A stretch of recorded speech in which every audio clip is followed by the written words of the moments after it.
Good evening students.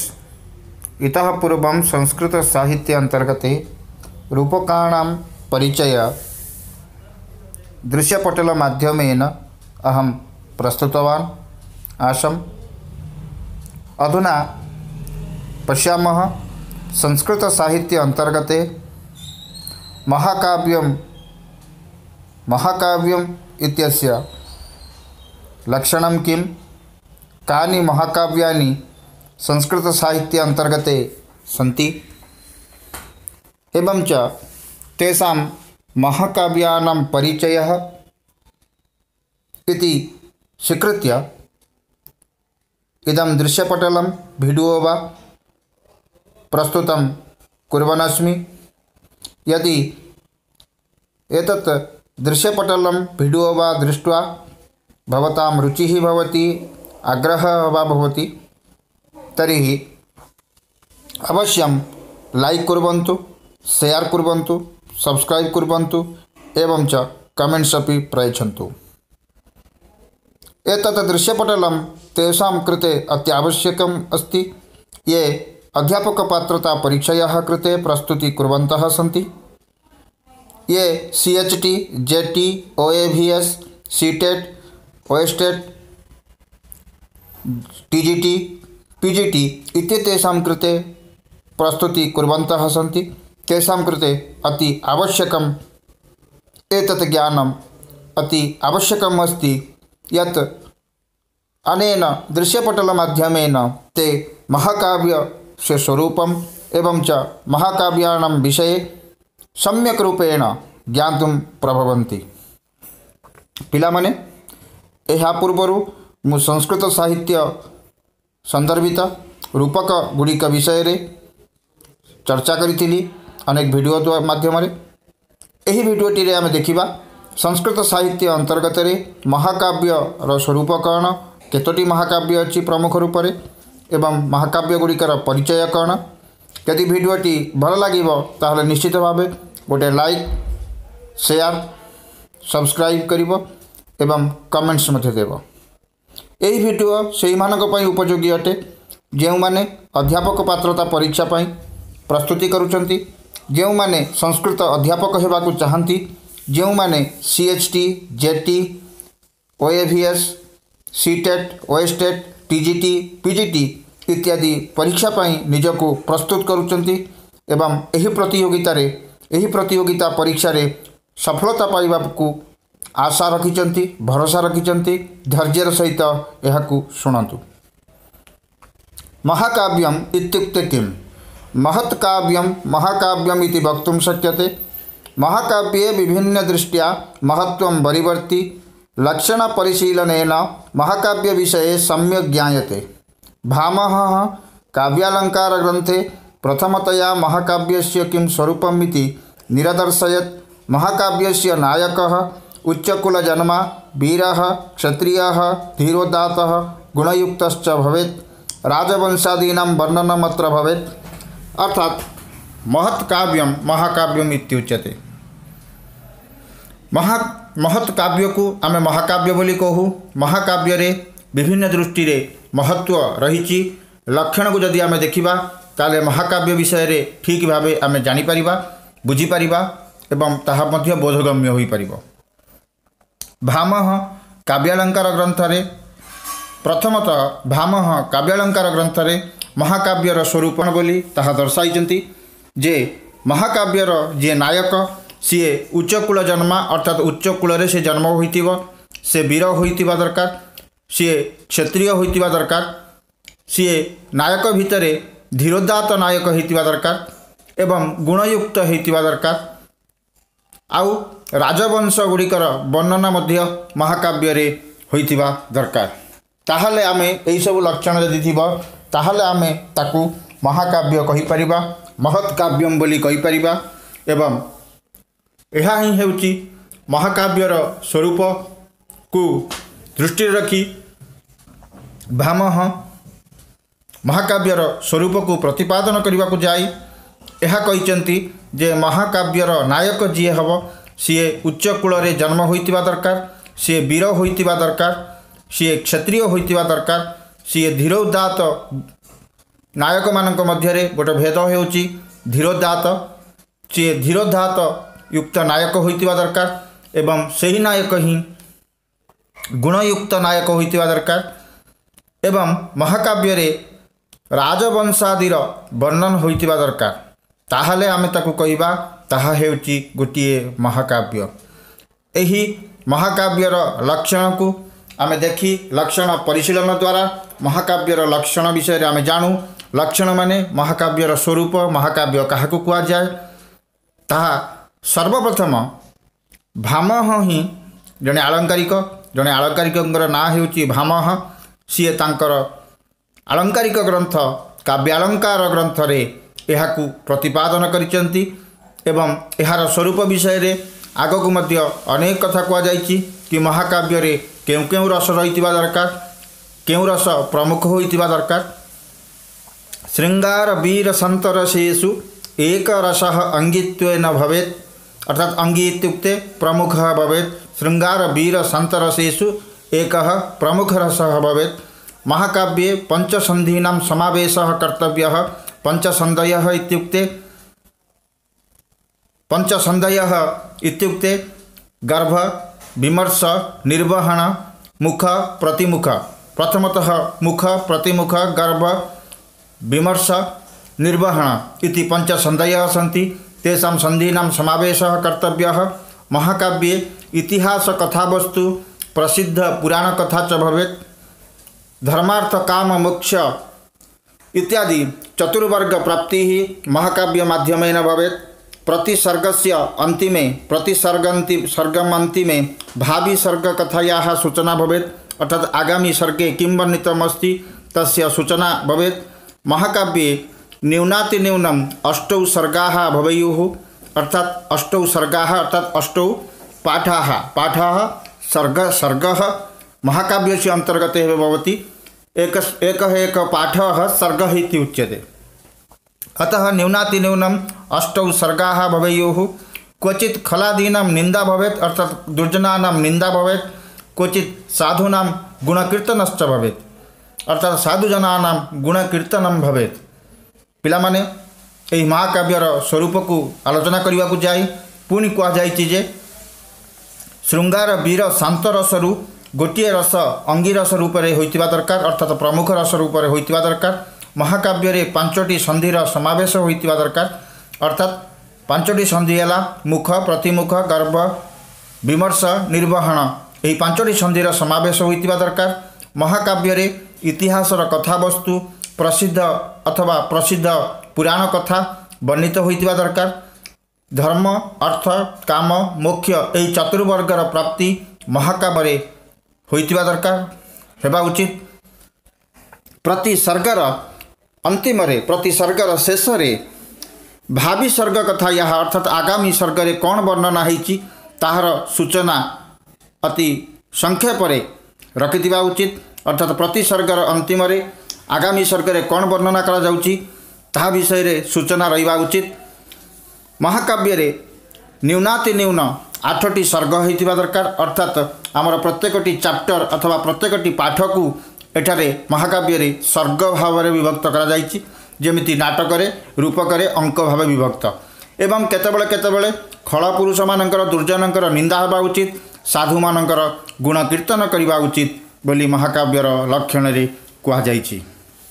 आउ कोन कुआ जाइछि एवं उक्तमस्ति एकस्याः वृत्त्याः वर्णनानन्तरं पद्यस्य अवसाने अन्य वृत्तस्य वर्णनं भवेत्, अर्थात एकस्याः घटनायाः वर्णन अनन्तरं यदा पद्यस्य अवसानं भवति तदा अन्य घटनायाः वर्णनं भवेत्। एवं च महाकाव्ये संध्या, सूर्योदय, इंदु, रजनी, प्रदोष, वासर, प्रातः, मध्याह्नं, मृगया, शैल, भुवन, सागरादीनां वर्णनं महाकाव्ये भवेत्, अर्थात एतेषां वर्णनं महाकाव्ये अवश्यं भवेत्। यथा योग्यं युद्धक्षेत्रं पुत्रोदयादि विषये च वर्णनं भवेत्। यदि आवश्यकता अस्ति, यदि योग्यम् अस्ति तर्हि युद्धक्षेत्रस्य अपि वर्णनं भवेत्। पुत्रोदयादि पुत्रजन्म आदि विषये अपि वर्णनं भवेत्। महाकाव्यस्य प्रारम्भे नमस्कारात्मकम् अथवा वस्तु निर्देशात्मक मंगलाचरणम भवेत्। अर्थात मंगलाचरणम त्रिविधम, नमस्कारात्मकम, वस्तु निर्देशात्मकम, आशीर्वादात्मकम। एतेषु त्रिषु मंगलाचरणेषु द्वयोः मंगलाचरणयोः वर्णनमत्र भवितुं शक्यते। महाकाव्यस्य अंतर्गते नमस्कारात्मकं मंगलाचरणं भवेत् अथवा वस्तुनिर्देशात्मकं मंगलाचरणं भवेत्। एतदस्ति महाकाव्यस्य स्वरूपं। तत् श्लोकमाध्यमेन भामहेन काव्यालङ्कारसूत्रे प्रतिपादितं। तत् किमिति अग्रिम दृश्यपटले पश्यामः। पिलामाने एठारे एहा कुहाଯାଇଛି, अर्थात महाकाव्यर स्वरूप को प्रकाश करने को जाई, महाकाव्यर लक्षण को प्रकाश करने को जाई एहा कुहाଯାଇଛି जे गोटिए वृत्तिर गोटिए घटनार वर्णना परे अन्य घटना को आमे वर्णना करने उचित। महाकाव्य रे संध्या, सूर्योदय, इंदु, रजनी माने राति, प्रदोष सकाळ, बासर प्रातः, मध्याह्न, मृगया, शैल माने पर्वत, भुवन, सागर आदिर वर्णना महाकाव्य रे हेबा उचित। जोंटी आवश्यकता रही, जोंटी योग्य रही, अर्थात जोंटी वर्णना हेबा योग्य सेठी आमे युद्ध क्षेत्रर वर्णना करिबा, पुत्र उदय माने पुत्र जन्मर वर्णना करिबा उचित। महाकाव्यर आरंभ रे नमस्कारात्मक मंगलाचरण करिबा उचित अथवा वस्तु निर्देशात्मक मंगलाचरण करिबा उचित। मंगलाचरण हेउची तीन प्रकार, नमस्कारात्मक मंगलाचरण, वस्तु निर्देशात्मक मंगलाचरण, आशीर्वादात्मक मंगलाचरण। एही तीनोटी मंगलाचरण मध्यरु नमस्कारात्मक मंगलाचरण अथवा वस्तु निर्देशात्मक मंगलाचरण करिबा उचित। एहा काव्यालंकार रे वर्णन करा जायछि भामहଙ୍କ द्वारा। ताहा कोन पश्यन्तु। महाकाव्यस्य लक्षणमिदमस्ति।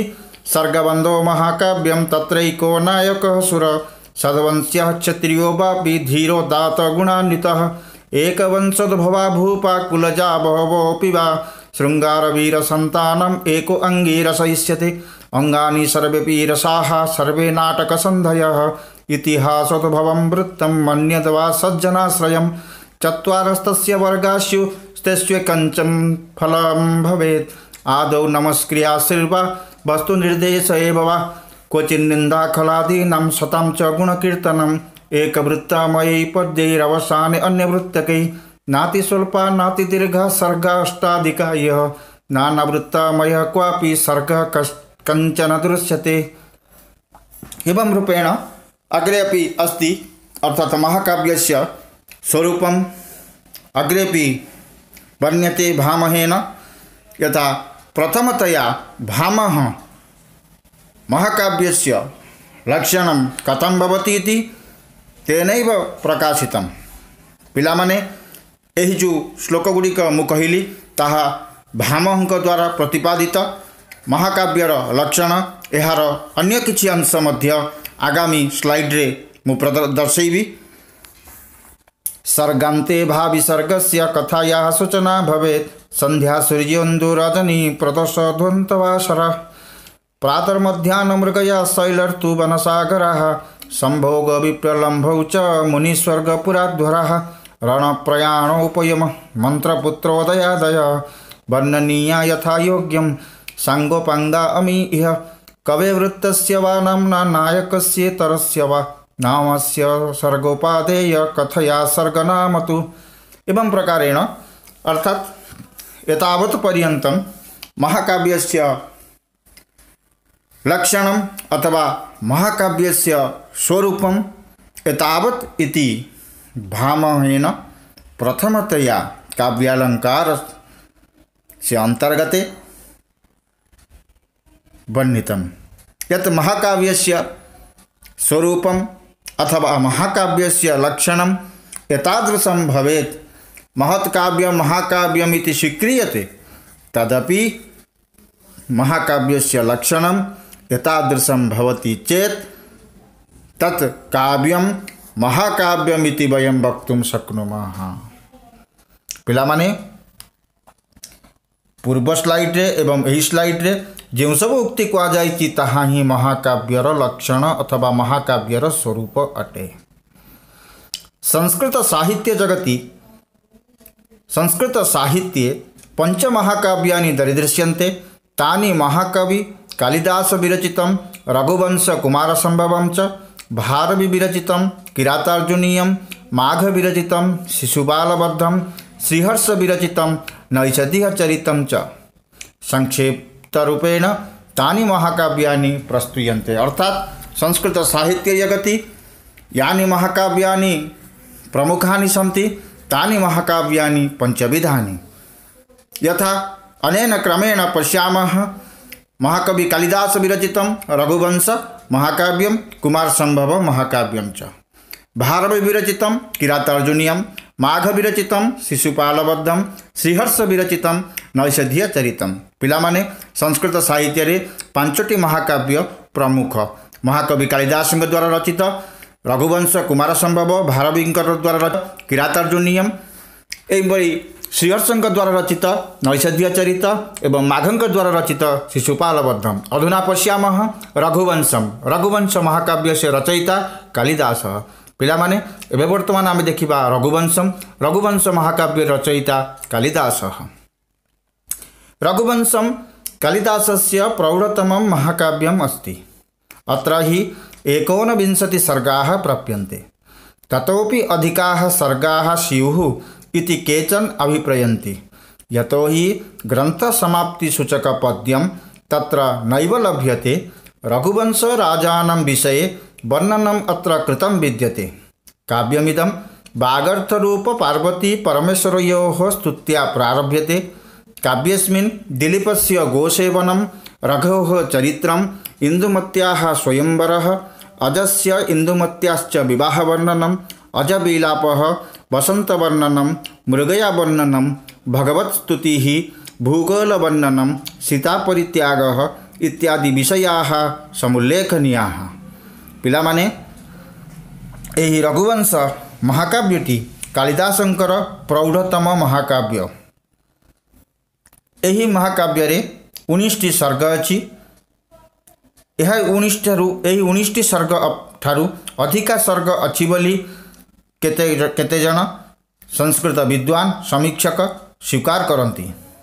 तथापि ग्रंथर अंतिम पदरे आमर ग्रंथ समाप्ति हेउची बोली कौनसी जगार उपलब्ध नहीं, कौनसी जगार आम पाई न थाउ। सेतिपई रघुवंशर आउ किछि सर्ग बाकी रही जाइछि बोली संस्कृत विद्वान माने स्वीकार करती। रघुवंशर राजा मानकर विषय रे एठारे वर्णन मिलता है। एही काव्यटी वागर्थ रूप पार्वती परमेश्वरंकर स्तुतिरु प्रारंभ करा जाइछि। एही काव्य रे दिलीपर गोसेवा, रघुंकर चरित्र, इंदुमतींकर स्वयंवर, अजंकर इंदुमतींक सह विवाह एवं अज विलाप, वसंत वर्णन, मृगया वर्णन, भगवत स्तुति, भूगोल वर्णन, सीता परित्याग एही सब विषय गुड़िक एठारे एही महाकाव्य रे मिलता है। तेणुकरी एही महाकाव्यटी कालिदासंकर अति प्रौढ़ महाकाव्य बोली ग्रहण करा जाइछि। मु बारंबार कहूची एही महाकाव्य रे 19टी सर्ग अछि एवं रघुवंश महाकाव्यर प्रथम पदरे ही वागर्थविव संपृक्तौ वागर्थ प्रतिपत्ते जगत पितरौ वंदे पार्वती परमेश्वरौ। अर्थात पार्वती परमेश्वरंकर वागर्थ रूप पार्वती परमेश्वरं को स्तुति करी महाकवि कालिदास एही रघुवंश नामधेय महाकाव्यटी को रचना करिसेंती। जो रघुवंश रे संपूर्ण रघुवंशर जात राजा मानकर वर्णन करा जाइछि। विशेषतः दिलीपंकर गोसेवा एवं रघुंकर चरित्र, इंदुमतींकर स्वयंवर, अजंक सहित इंदुमतींकर विवाह, अजंकर इंदुमतींकर सहित विवाह, ता सहित अजर विलाप, वसंतर वर्णन एवं मृगयार वर्णन, भगवतंकर स्तुति, भूगोल वर्णन एवं सीता परित्याग इत्यादि आलोच्य विषयवस्तु अटे। तेणु यह आम धैर्यर सहित मन रखा उचित, स्मरण करने उचित। अनन्तरं पश्यामः कालिदासस्य द्वितीयं महाकाव्यम् अस्ति कुमारसम्भवं। भवन्तः जानन्ति कालिदासः द्वयोः महाकाव्ययोः रचयिता अस्ति। पिलामाने ଏହା ହେଉଛି कुमारसम्भव। कुमारसम्भव कालिदासଙ୍କର द्वितीय रचना। प्रथम रचना ହେଉଛି रघुवंश, द्वितीय रचना ହେଉଛି कुमारसम्भव। कालिदासस्य कोमलकल्पनायाः अपूर्वम् उदाहरणं कुमारसम्भवं महाकाव्यं। महाकाव्यमिदं सप्तदशसु सर्गेषु निबद्धम् अस्ति। केचित् मन्यन्ते यद् अस्य काव्यस्य 8 सर्गाः एव कालिदासप्रणीता इति। 8 सर्गाः एव कालिदासप्रणीता इति। महाकाव्यमिदं ऋतुसंहारमेव वस्तुनिर्देशात् प्रारब्धम् अस्ति। काव्येषु कमनीयतमम् इदं महाकाव्य जीवनसम्बन्धाः सर्वाः अपि कलाः स्वस्मिन् समायोजयति। पिलामाने कालिदासଙ୍କର कोमल कल्पनार अपूर्व उदाहरण ହେଉଛି ଏହି कुमारसम्भव महाकाव्य। विशेषतः कुमार अर्थात कार्तिकेय आंकर उत्पन्न विषय रे यही महाकाव्यर विषयवस्तु।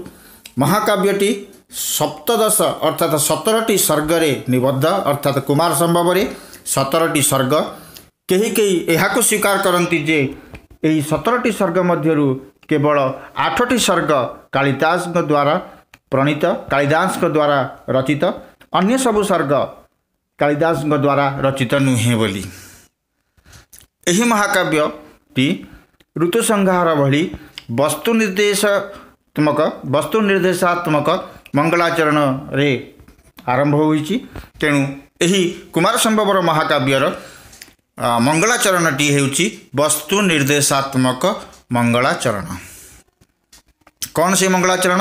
अस्ति उत्तरस्यां दिशि देवतात्मा हिमालयो नाम नगाधिराज पूर्वापरौ तोयनितिवगाह्यं स्थित पृथिव्या इव मानदण्डः।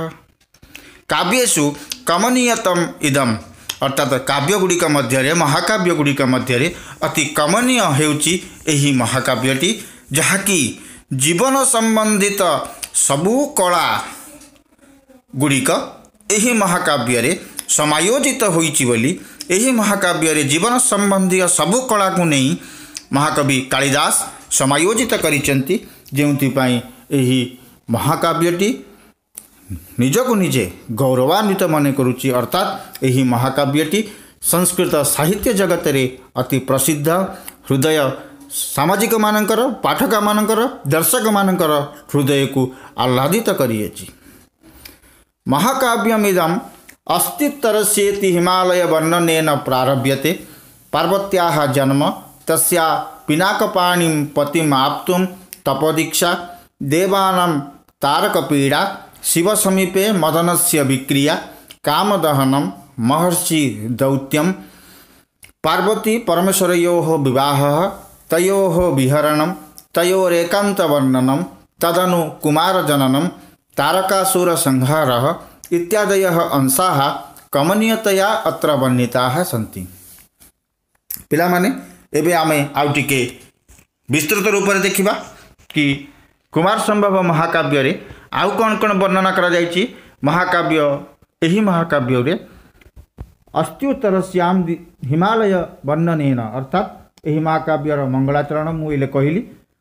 अस्त्युत्तरस्यां दिशि देवतात्मा हिमालय नाम नगाधिराजः अर्थात हिमालय वर्णनर आरंभ होई पार्वतींकर जन्म, तांकर पिनाक पानी सहित पिनाक पानी को पति रूप रे पाइबा पाई तपोदीक्षा, देवंक सहित देवता मानकर तारक पीड़ा, शिवंकर पाखरे मदनर विविध क्रिया, कामदहन, महर्षि दौत्यम, पार्वती परमेश्वरंकर विवाह, सेमान दुई जनकर विहरण एवं सेमानंकर एकांत वर्णन अर्थात पार्वती आउ परमेश्वरंकर एकांत वर्णन, तांका द्वारा जात कुमार केमती जन्म हैला एवं तारका संहारर बद्ध अर्थात तारकासुरर बद्ध, यही सब वर्णन को अति मानवीय शैली रे अर्थात मानव जीवन संबंधी क्रियाकलाप सहित संयोजित करी महाकवि कालिदास के द्वारा यह वर्णन करा जायछि। महाकवि कालिदास कुमार संभव महाकाव्य रे जीवनर मानवीय जीवनर प्रत्येकटी संबंध को उपस्थापन करने को जाई एही महाकाव्य माध्यम रे संपूर्ण जगत को मानवीय जीवन को परिष्कृत परिशुद्ध करने को उद्देश्य रखी मानवीय जीवन संबंधी क्रियाकलाप गुड़िक तांकर कवित्व शक्ति बल रे एही महाकाव्य माध्यम रे प्रकाश करिसेंती, जहाँकि 17टी सर्ग द्वारा निबद्ध अटे। किंतु यही 17टी सर्ग मध्यरु 8टी सर्ग कालिदास के द्वारा लिखा जाइछि बोली जणा जाए। अधुना पश्यामः किरातार्जुनीयम्। महाकाव्येषु एकं महाकाव्यमपि किरातार्जुनीयम् इति। पिलामाने किरातार्जुनीय भी गोटिए महाकाव्य बोली आमे संस्कृत साहित्य जगतरु जाणु। यही किरातार्जुनीयम् पश्यामः। किरातार्जुनीयं हि भारवेः सर्वविध लक्षणोपेतं महाकाव्यम्। अत्र हि 18 सर्गाः सम्प्रति समुपलब्धाः सन्ति। महाभारतस्य वनपर्वणि समुल्लिखितम् अर्जुनस्य पाशुपतास्त्र प्राप्ति वृत्तान्तम् आदाय निबद्धमिदं महाकाव्यं भावापक्षापेक्षया कलापक्षमेव समधिकं पुष्णाति। अर्थात भवन्तः जानन्ति किरातार्जुनीयं भारवेः कृतिरस्ति एवं च उच्यते महाकाव्यस्य अंतर्गते यथा लक्षणम् अस्ति तत् लक्षणम् आधारीकृत्य सर्वविध लक्षणोपेतं महाकाव्यमिदं किरातार्जुनीयं महाकाव्यम्।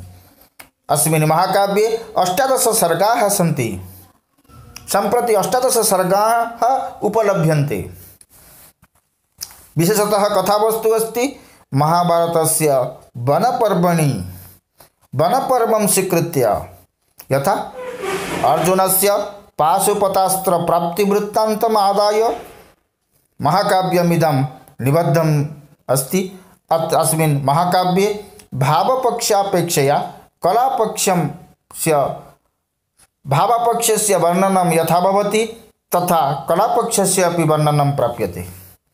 पिलामाने यही किरातार्जुनीय महाकाव्य रचयिता महाकवि भारवी अथवा किरातार्जुनीय महाकाव्य रचयिता भारवी सर्वविध सबु प्रकार लक्षण को नहीं सी यही महाकाव्यटी रचना करिसेंती। एही महाकाव्य रे 18टी सर्ग अछि। एही महाकाव्यर 18टी सर्ग एबे उपलब्ध अछि। विशेषतः एही महाकाव्य रे महाभारतर वनपर्व विषय रे उल्लेख मिलता है जे अर्जुनंकर पाशुपति अस्त्र प्राप्ति वृत्तांत को आनी एही महाकाव्यटी रचित। एही महाकाव्य रे विशेष रूप से आम देखा तो एही महाकाव्य रे भावपक्ष जेतिकी गुरुत्व दिया जाइछि भावपक्ष को कलापक्ष उपरे मध्य ठीक सेतिकी गुरुत्व भारवी देइचंती एवं जहाँफल कि एही महाकाव्यटी सर्वजन आदृत सामाजिक मानकर हृदय को स्पर्श करि पारिछि। पाठक माने एहाकु ग्रहण भी करुचंती। संस्कृत विद्वान समालोचक मानक ठारे एहा मध्य उच्च प्रशंसित। काव्यस्मिन् वनेचर मुखात् दुर्योधन शासन वृत्तांत वर्णनम द्रौपदी वाक्यम भीमगर्जनम युधिष्ठिरस्य नीतियुक्त वचनम अर्जुन प्रस्थान समये द्रौपदी वाक्यम शरद वर्णनम हिमालय वर्णनम गंधर्वा अप्सरसा विलास वर्णनम उद्यान जलक्रीड़ा सायं चंद्रोदय सुरत प्रभातादि वर्णनम शिवार्जुनयोः वर्णनम च उत्तरोत्तर उत्कर्षम जनयति।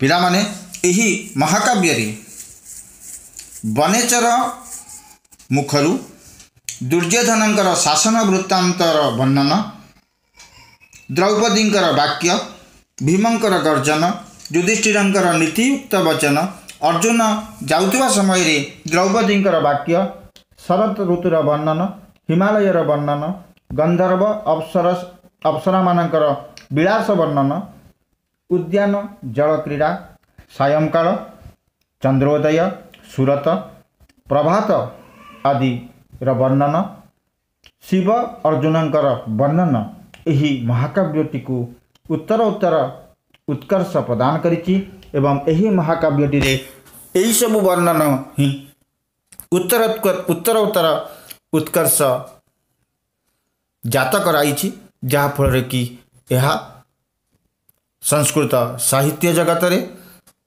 चरम उत्कृष्टता प्राप्त करिछि बोली संस्कृत समीक्षक माने, संस्कृत साहित्य आलोचक माने, संस्कृत साहित्य विमर्शक माने, संस्कृत साहित्य विशारद माने स्वीकार करती जे किरातर्जुनीयम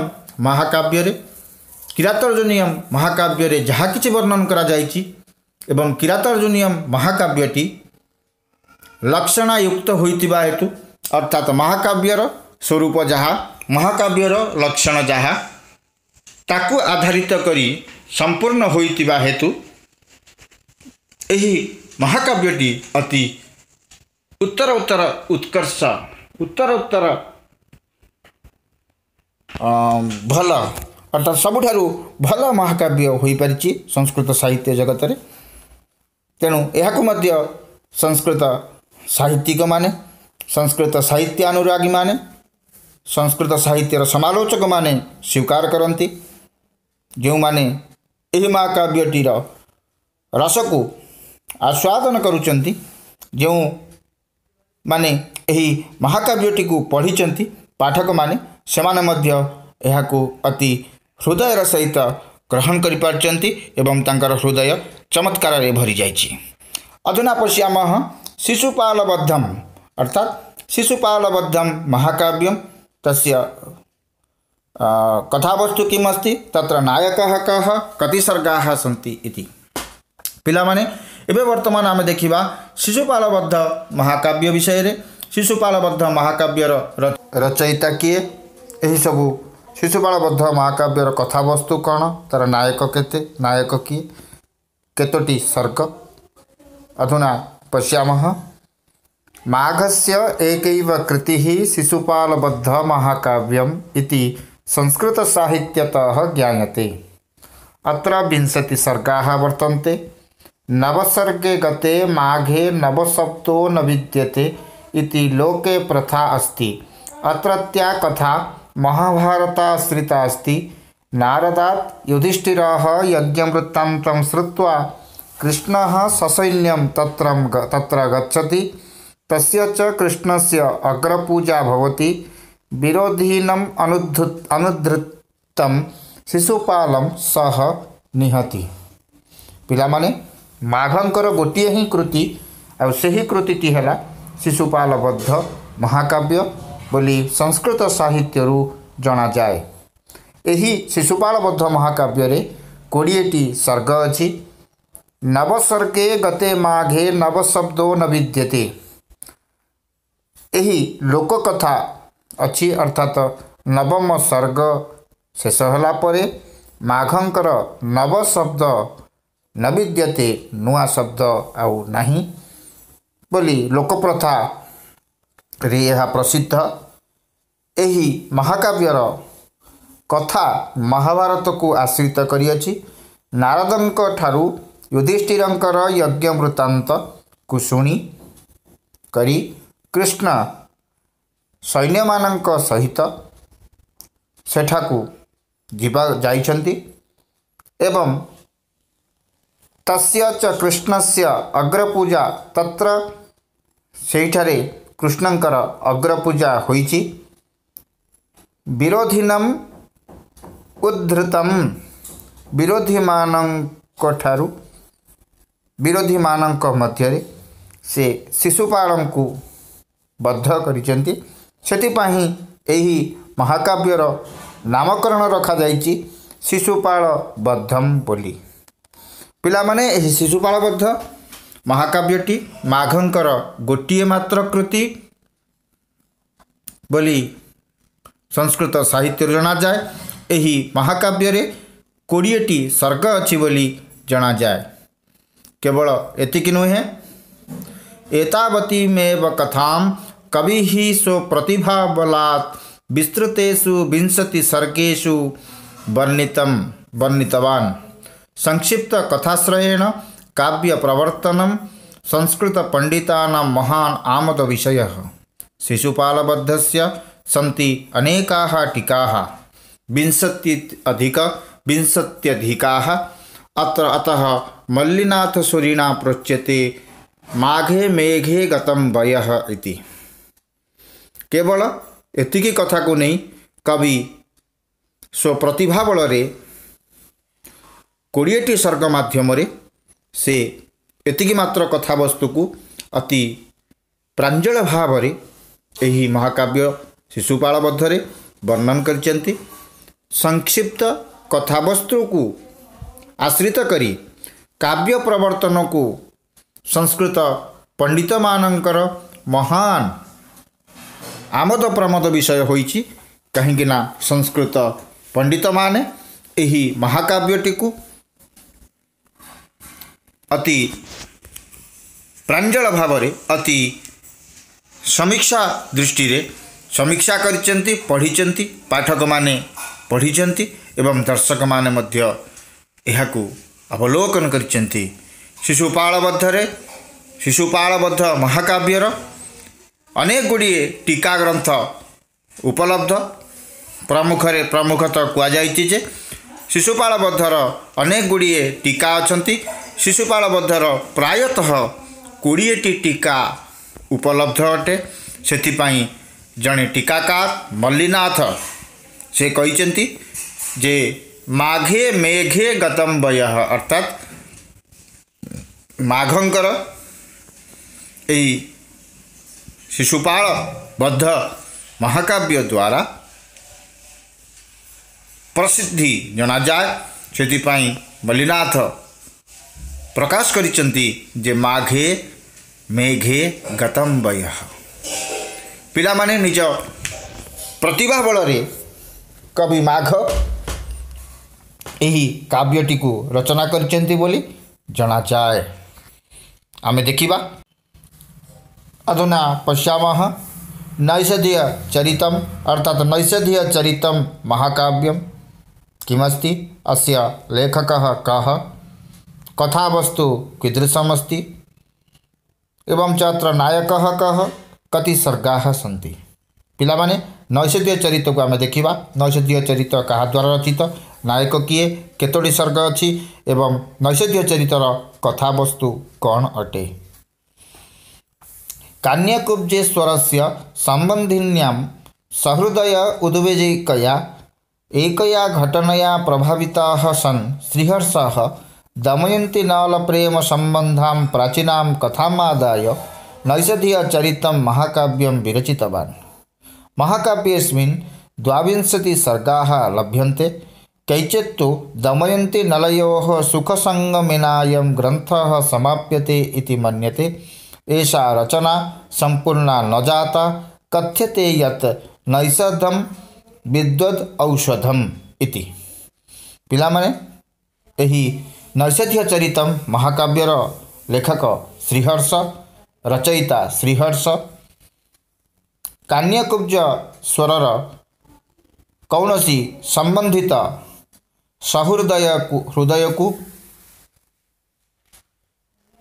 भावग्रस्त करि देउथुबा कौनसी गोटिए घटना द्वारा प्रभावित होई कवि श्रीहर्ष दमयंती नलंकर प्रेम संबंध को नहीं, दमयंती नलंकर जो प्रेम संबंध, ये प्रेम को प्राचीन कथा को नहीं, प्रेम संबंधी प्राचीन कथा को नहीं नैषधीय महाकाव्यटी रचित बोली संस्कृत साहित्यरू जना जाइछि।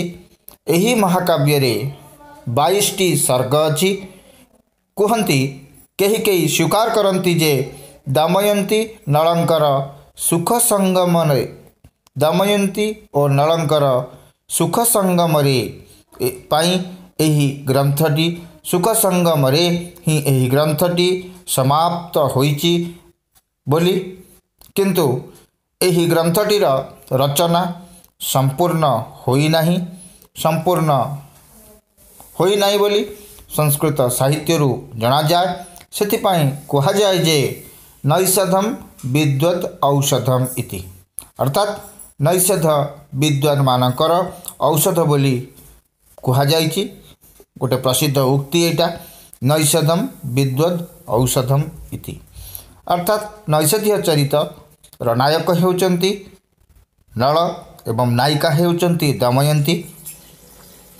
तेणु यही नैषधीय चरितर रस कौन बोली आम जदि कहबा ताले श्रृंगार रस अंगिरस रूप से अच्छी। यही नैषधीय चरित महाकाव्य रे 22टी सर्ग अच्छी।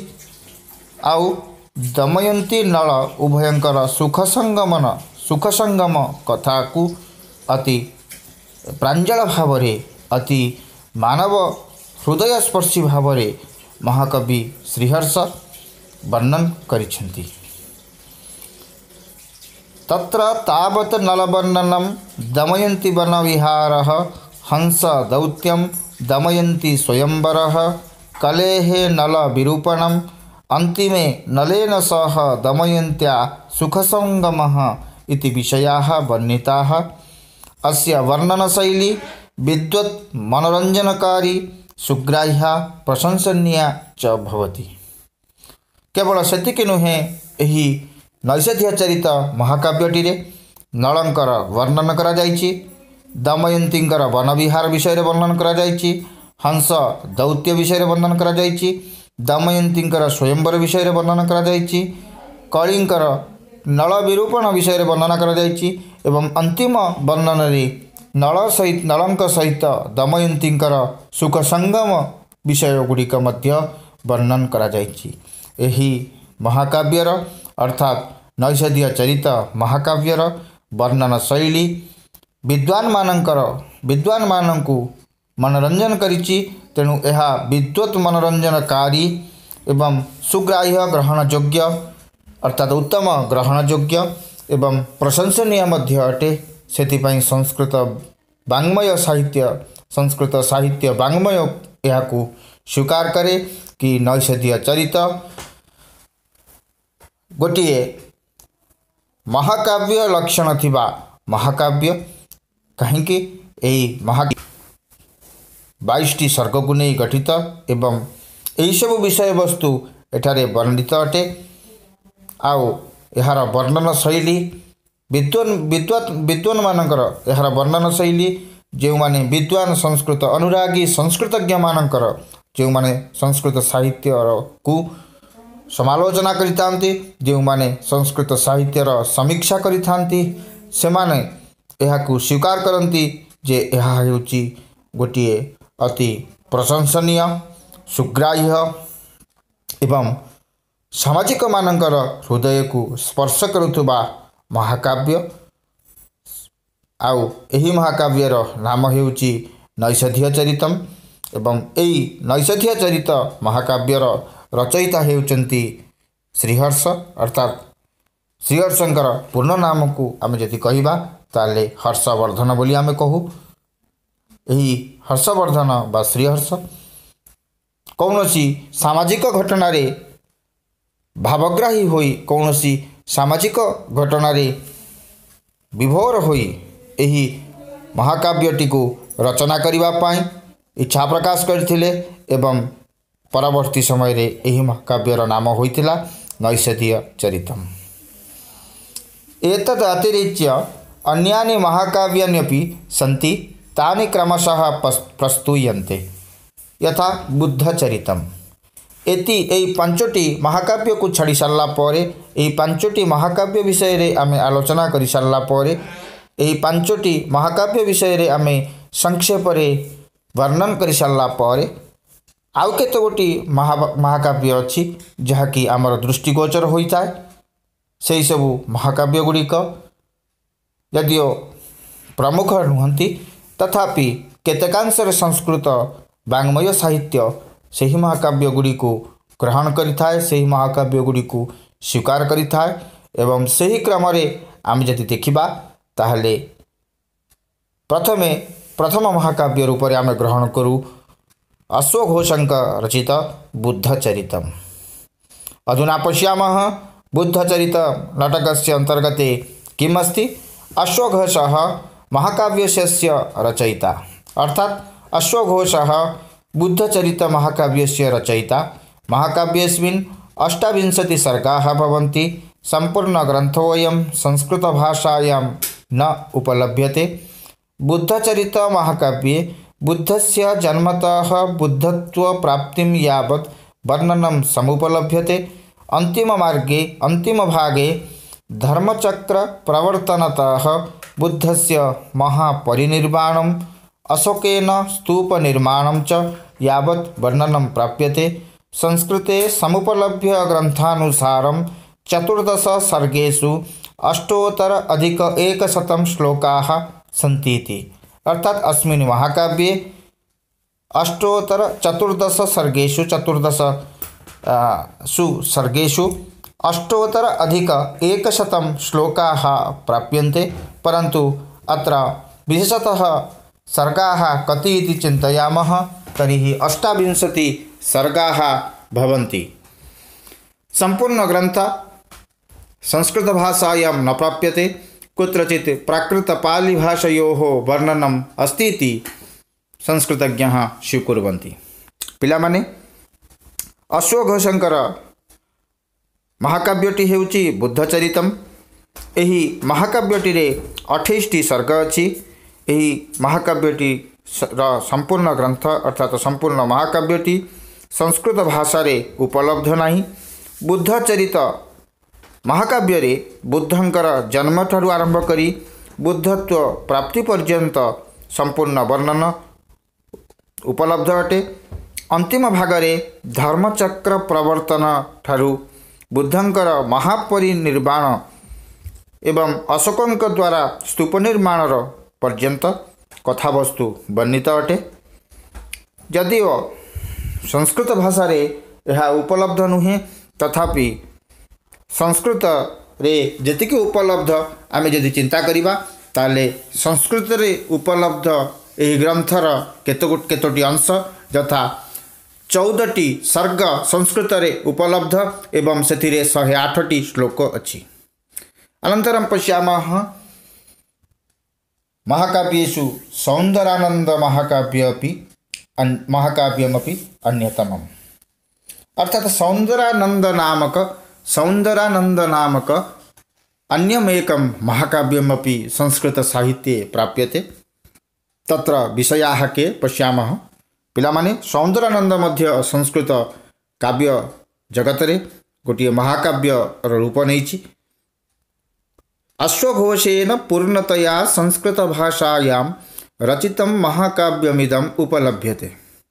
अस्मिन् महाकाव्ये 18 सर्गाः सन्ति।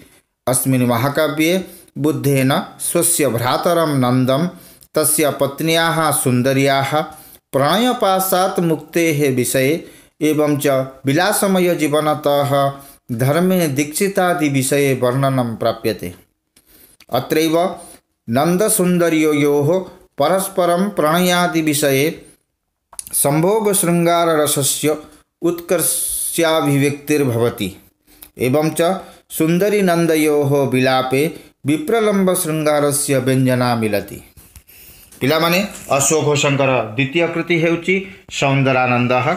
सौन्दरानंद हेउची गोटिए महाकाव्य जहाँकि पूर्ण रूप से संस्कृत भाषा रे रचित अटे एवं संस्कृत भाषा रे रचित बोली एही ग्रंथटी एही महाकाव्यटी पूर्ण मात्रा रे पूर्ण रूप से एही महाकाव्यटी उपलब्ध अटे।